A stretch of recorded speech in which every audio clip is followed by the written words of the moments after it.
सभी को जय हिंद प्रिय स्टूडेंट्स। यूडी रोजगार में आप सभी का स्वागत है। आज आप सभी को फिर से एक न्यू सेशन में स्वागत करता हूं। इस सेशन में आप सभी के लिए सारा एग्जाम की दृष्टि से सेलेक्टेड प्रश्न लिया गया है। सभी एग्जाम की दृष्टि से मोस्ट इंपोर्टेंट है। हर एक स्टूडेंट को पूरा फोकस करना जरूरी है अगर आप लोग इस सब्जेक्ट में कमांड पाना चाहते हो। तो मैं विश्वास दिलाता हूं आप सभी को, हमारे अगर सीरीज से जुड़ते हो तो आप लोग ज़्यादा से ज़्यादा नंबर लाकर एग्ज़ाम क्वालिफाई करोगे और सिलेक्शन ले पाओगे। तो इसलिए आप लोग 100% क्लास में देने की कोशिश कीजिएगा। तो चलिए शुरू करते हैं क्लास। इससे पहले जो प्रिय न्यू स्टूडेंट हो, चैनल पे पहली बार हो, चैनल सब्सक्राइब कर लेना और बेल आइकन दबा के वीडियो लाइक एंड जरूर शेयर करना। साथ ही टेलीग्राम का लिंक डिस्क्रिप्शन में है, टेलीग्राम से भी जुड़ना ना भूलें। तो चलिए देखते हैं पहला प्रश्न। पहला प्रश्न है, भारत की राष्ट्रीय आय का मुख्य स्रोत क्या है? भारत के राष्ट्रीय आय का मुख्य स्रोत क्या है? कृषि क्षेत्र का, सेवा क्षेत्र, उद्योग क्षेत्र, व्यापार क्षेत्र। तो भारत का राष्ट्रीय आय का मुख्य स्रोत क्या है? तो राइट आंसर होगा ऑप्शन नंबर बी, सेवा क्षेत्र। भारत का राष्ट्रीय आय का मुख्य स्रोत क्या है? तो सेवा क्षेत्र। Option number B is the right answer. अगला प्रश्न आप सभी के लिए है। प्रश्न है, वी आर अम्बेडकर का संविधान सभा में निर्वाचन हुआ था, कहाँ से हुआ था? पश्चिम बंगाल से हुआ था, मुंबई प्रेसिडेंसी से हुआ था, तत्कालीन मध्य भारत से हुआ था या पंजाब से हुआ था? तो भीमराव अंबेडकर का संविधान सभा में निर्वाचन हुआ था, कहाँ से हुआ था? तो राइट आंसर होगा पश्चिम बंगाल से हुआ था। पश्चिम बंगाल से। Option number A is the right answer. अगला प्रश्न आप सभी के लिए है, विश्व का सबसे बड़ा लिखित एवं सर्वाधिक व्यापक संविधान किस देश का है? विश्व का सबसे बड़ा लिखित एवं सर्वाधिक व्यापक संविधान किस देश का है? ब्रिटेन, भारत, कनाडा, दक्षिण अफ्रीका। तो विश्व का सबसे बड़ा लिखित एवं सर्वाधिक व्यापक संविधान किस देश का है? तो राइट आंसर होगा option number B, Bharat is the right answer. आप लोग हमारे साथ कमेंट करते चलिएगा जो जो राइट आंसर आप सभी को आता होगा। अगला प्रश्न आप सभी के लिए है। प्रश्न है, सती प्रथा का निषेध किया गया था। सती प्रथा का निषेध कब किया गया था? 1809 में, 1829 में, 1929 में, 1947 में। तो सती प्रथा का निषेध किया गया था, कब किया गया था? तो इसका राइट आंसर क्या होगा? राइट आंसर होगा 1929 इज द राइट आंसर। अब sorry, 1829 is the right answer. 1829 में सती प्रथा का निषेध किया गया था। Option number B. अगला प्रश्न आप सभी के लिए है। प्रश्न है, पूना फैक्ट किसके किसके मध्य हुआ था? पूना फैक्ट जो हुआ था किसके किसके बीच हुआ था? गांधी मैकडोनाल्ड, गांधी क्रिप्स, अंबेडकर एवं मैकडोनाल्ड या फिर अंबेडकर एवं गांधी जी? आप सभी को बताना होगा पूना फैक्ट किसके किसके बीच हुआ था। तो आप सभी को पता होगा इसका राइट आंसर होगा ऑप्शन नंबर अंबेडकर एवं गांधी जी के बीच हुआ था पूना फैक्ट समझौता। अगला प्रश्न आप सभी के लिए। प्रश्न है, उच्च न्यायालय में भारत की प्रथम महिला न्यायाधीश कौन बनी थी? उच्च न्यायालय में भारत की प्रथम महिला न्यायाधीश कौन बनी थी? विजय लक्ष्मी पंडित, उषा मेहता, सुधा कुलकर्णी एवं फातिमा बीबी। तो इसका राइट आंसर क्या होगा? तो इसका राइट आंसर होगा ऑप्शन नंबर क्या? Option number M Fathima Beevi is the right answer. क्या होगा? एम फातिमा बीबी। अगला प्रश्न आप सभी के लिए है। रानी लक्ष्मीबाई का मूल नाम क्या था? रानी लक्ष्मीबाई का मूल नाम मणिकर्णिका, जयश्री, पद्मा, अहिल्या। तो रानी लक्ष्मीबाई का मूल नाम क्या था? तो इसका राइट आंसर होगा क्या? Option number Manikarnika. Manikarnika is the right answer. अगला प्रश्न आप सभी के लिए है। प्रश्न है, 1857 की क्रांति के समय ब्रिटेन का प्रधानमंत्री कौन था? 1857 का जो क्रांति छिड़ा था भारत में, उस समय ब्रिटेन का प्रधानमंत्री कौन था? Benjamin Disraeli, Lloyd George Gladstone या लॉर्ड पामस्टन। तो 1857 की क्रांति के समय ब्रिटेन का प्रधानमंत्री कौन था? तो इसका राइट आंसर क्या होगा? Lord Palmerston, option number D, lord Palmerston is the right answer.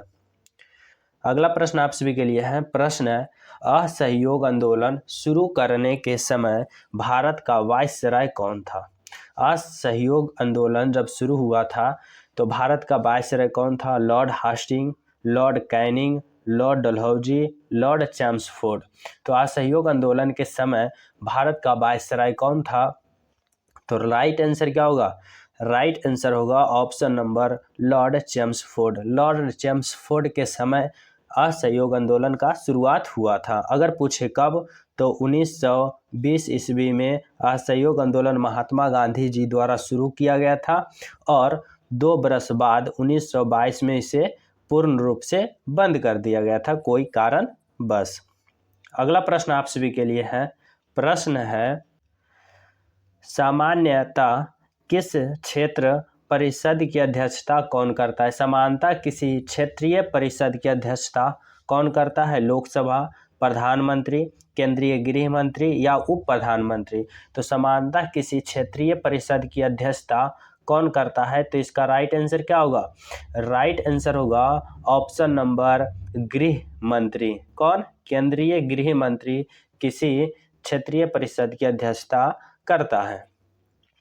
अगला प्रश्न आप सभी के लिए है। इससे पहले अगर हमारे चैनल पे न्यू स्टूडेंट हो, चैनल सब्सक्राइब कर लेना, बेल आइकन दबा के वीडियो लाइक एंड शेयर करना। प्रश्न है, शिव समुद्रम जलप्रपात किस नदी पर स्थित है? नर्मदा नदी, कृष्णा नदी, गोदावरी नदी या कावेरी नदी? आप सभी को बताना होगा शिव समुद्रम जलप्रपात किस नदी पर स्थित है। तो इसका राइट आंसर होगा ऑप्शन नंबर कावेरी नदी। क्या? कावेरी नदी is the right answer. Option number D is the right answer. अगला प्रश्न आप सभी के लिए है। प्रश्न है, भारत की मुख्य भूमि की दक्षिणी सीमा है कितना? भारत की मुख्य भूमि की दक्षिणी सीमा है 6 डिग्री 4 उत्तरी अक्षांश, 7 डिग्री 4 उत्तरी अक्षांश, 8 डिग्री 4 उत्तरी अक्षांश या 6 डिग्री 8 उत्तरी अक्षांश। तो भारत की मुख्य भूमि की दक्षिणी सीमा कितनी है? तो इसका राइट आंसर क्या होगा? 8 डिग्री 4 उत्तरी अक्षांश। 8 डिग्री 4 उत्तरी अक्षांश भारत की मुख्य दक्षिणी सीमा है। Option number C is the right answer. अगला प्रश्न आप सभी के लिए है। प्रश्न है, संघ सरकार के कर राजस्व में सबसे महत्वपूर्ण स्रोत क्या है? संघ सरकार के कर राजस्व में सबसे महत्वपूर्ण स्रोत क्या है? आयकर है, सीमा शुल्क है, निगम कर है, संघ उत्पादन शुल्क है। तो संघ सरकार के कर राजस्व में सबसे महत्वपूर्ण स्रोत कौन है? तो इसका राइट आंसर क्या होगा? राइट आंसर होगा निगम कर। Option number C is the right answer. कौन है? निगम कर इज द राइट आंसर। अगला प्रश्न आप सभी के लिए है। प्रश्न, औद्योगिक क्रांति सर्वप्रथम किस देश में हुआ था? औद्योगिक क्रांति सर्वप्रथम किस देश में हुआ था?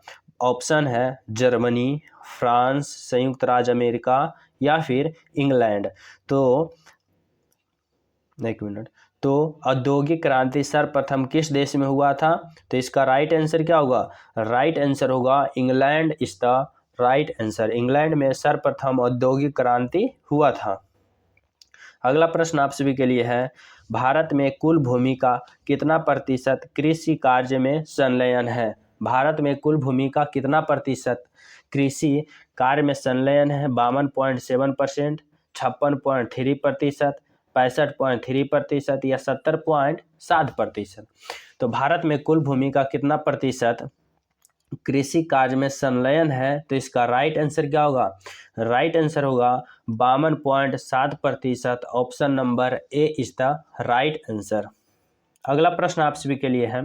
प्रश्न है, भारत में करेंसी नोट जारी करता है कौन? भारत में करेंसी नोट जारी करता है कौन करता है?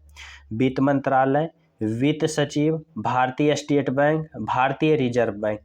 तो भारत में करेंसी नोट जारी कौन करता है? तो इसका राइट आंसर होगा ऑप्शन नंबर आरबीआई। आरबीआई भारतीय reserve bank is the right answer. अगला प्रश्न आप सभी के लिए है। प्रश्न है, अंतर्राष्ट्रीय व्यापार का मुख्य प्रहरी कौन है? अंतर्राष्ट्रीय व्यापार का मुख्य प्रहरी कौन है? A option, B option, C option, D option.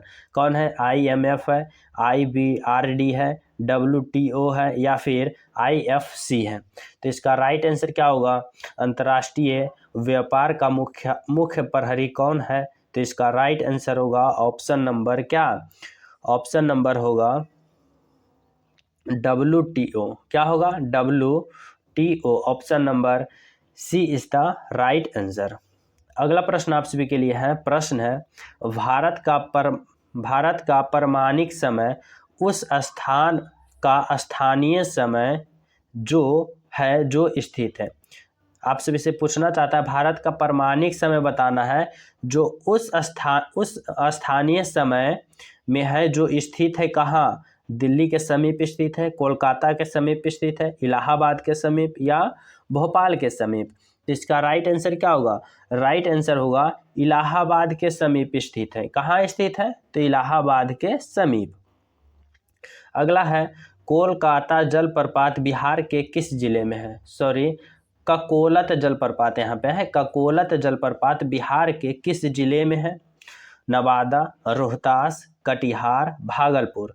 तो आप सभी को बताना होगा ककोलत जलप्रपात बिहार के किस जिले में स्थित है? राइट आंसर होगा option number A, Nawada is the right answer. अगला प्रश्न आप सभी के लिए है। रेगुलेटिंग एक्ट पारित किया गया। रेगुलेटिंग एक्ट पारित किया गया कब? 1773, 1771, 1785, 1793। तो रेगुलेटिंग एक्ट कब पारित किया गया था? तो इसका राइट आंसर क्या होगा? राइट आंसर होगा 1771। Option number B is the right answer. Sorry, 1773। Option number A is the right answer. 1773 में रेगुलेटिंग एक्ट पारित किया गया था। ऑप्शन नंबर ए।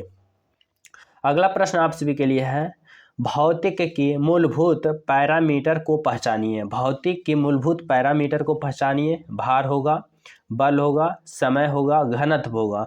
तो इसका राइट आंसर क्या होगा? राइट आंसर होगा ऑप्शन नंबर क्या? ऑप्शन नंबर समय। समय इज द राइट आंसर। अगला प्रश्न आप सभी के लिए है। प्रश्न है, हमारे भोजन से मिलने वाली ऊर्जा को किस रूप में जाना जाता है? कैलोरी, केल्विन, वसा, एम्पियर। तो हमारे भोजन में ऊर्जा किस रूप में पाया जाता है, मापा जाता है? तो इसका राइट आंसर क्या होगा? राइट आंसर होगा calorie. Option number A is the right answer. अगला प्रश्न आप सभी के लिए है।